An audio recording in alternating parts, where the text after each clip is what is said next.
ভাদ্রে রান্না আশ্বিনে খাওয়া। আমার শ্বশুরবাড়িতে রান্না পূজা আছে।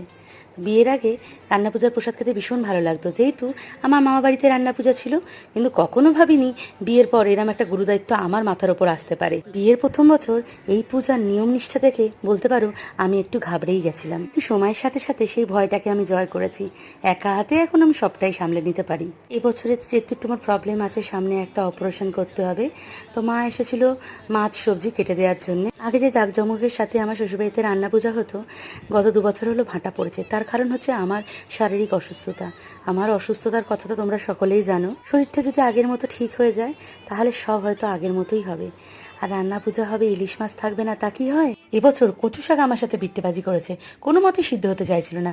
শেষে প্রেসারে দম বন্ধ করতে তারপর জব্দ হয়েছে। কি রান্না করলাম, কিভাবে রান্না করলাম সেটা জানতে হলে আমার চ্যানেলের বড় ব্লগটা দেখে নিতে হবে। আর যারা রান্না পূজার প্রসাদ খেতে ভালোবাসো আমাকে লাইক কমেন্ট করতে ভুলো না।